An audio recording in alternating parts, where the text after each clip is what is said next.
Yeah. Guys, T-Fit here with Fit Bully TV. We're back with LaFundacìon. We're going to talk a little bit about repossessions and choosing the right pup. Oh, yeah. So 2 things that take place in this particular situation. Guy gets his dog. What changed? What changed is his situation changed, and that's life, man. Like, me and the guy are still friends. I still care for him. He had one of my dogs, and in my contract as a breeder, it's my responsibility to make sure that if something happens with you, that I'm able to take the dog back from you. I mean, I have a $150,000 facility. I don't mind spending the money. I do this because I love it, not for the money. So if something happens to one of my dogs, I'm taking it back. Like, if you're in a situation, like, it happens all the time. I got inboxes now. Hey, I got a Presa, I'm moving. Can you take the dog from me? I'll have to rehome him. My owners know they can call me up and I'm taking the dog back. You don't have to call somebody else. That's not how it should work. Like, this is still my responsibility. It still represents my kennel. That's crazy, though, man. Yeah. So what would be your best advice to those people who should project futures with these dogs? Because that's why, I mean, I know you pace yourself. Yeah. And we try to tell people, like, if you don't have a 10-year commitment set up, it ain't good to get no dog, to be clear. Correct. But what is your best advice to those people who keep getting caught in that, man, I don't got nowhere to put this dog? I'm like, well, how'd you get it? Yeah. Yeah, you know, that's a really tough situation, because if you buy from a breeder that won't take their own dog back, man, you kind of jammed up, because you have to hope that you can rehome an adult dog. Not many people gonna want to take this my dog about 140 pounds right now. Not many people gonna want to take this type of dog. Nobody better not call me about no 140 pound dog. Yeah, man, like even me, I'm not afraid of dogs, but you told me about a 140 pound dog, I'm like, well, shit, dude, like, is the dog nice? Is he not nice? Like, I gotta ask some questions. So it's harder to rehome a dog this size. So in the beginning, you just need to slow down. Yeah. You need to think about your job stability. How does that look? If you own it or renting, how does that look? Are you gonna be able to have a longevity situation so you can take in a dog like this? Yeah, and people, these are full blown, I tell people, responsibilities, man. Yeah, man. This is not a teddy bear, okay? Them teddy bears you put on your bed and just stay there the whole day, come back, you move and put on the side.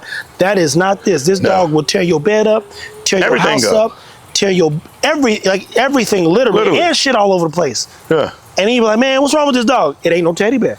This is a living organism. It's an animal, man. It is definitely an animal. So being a breeder, it's hard enough, man.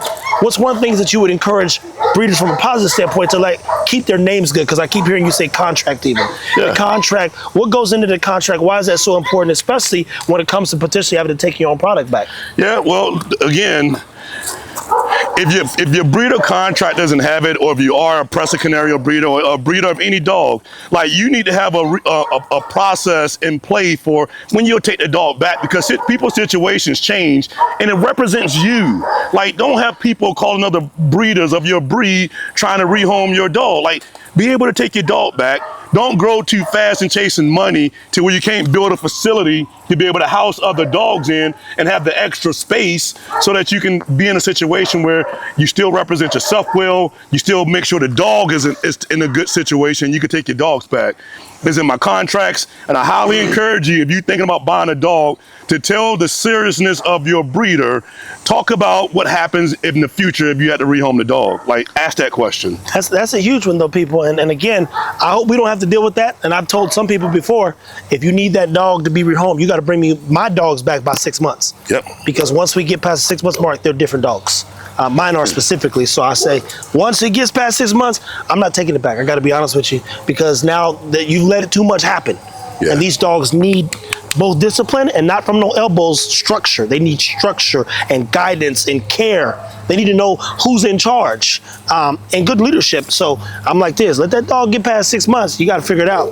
Because, I mean. I'll still take him. Look, like, give me my dog back. He got more in him than me. Yeah. I know mine going to go to work and they just a little too motivated in the wrong ways if they not, it's just a whole nother thing. But at anywho, yes, sir. Guys, if you're interested in getting the Presa, I've said this before, and you want to know how to pick a puppy, where to get a good dog from, project this dog's quality of life. How long do these dogs live? 10 years on average.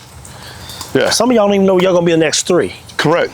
And no clue about the next 3. I know what I'll be working towards for the next 20. That's right. And that is why I could keep doing what we're doing dog-wise, because that's a part of the plan. And the plan only fails if we fail the plan. So, Richard, as always, thank you a ton. This is a greedy son. Yes, so man. this wasn't a pick of yours either. I need to make sure we highlight that. No, it should have been. So you and look, that's the crazy thing. I don't always get it right. This should have been a dog that I should have kept because the quality of the dog is there. Like, the dog actually is better structurally than Greedy is. Yeah. Yeah, and he has more potential than what Greedy did at this age. Isn't that crazy? Yeah. Isn't that crazy? That's how it happens. And then somebody sent it right back up. Did you keep a dog from his litter? No, didn't keep a dog from that litter. At all? At all. Yes. And I didn't because I still have the mom. I still have Greedy and the mom. Ah. And so you like, I can do that again. I can do it again. Yeah. But you never know if you can produce that again.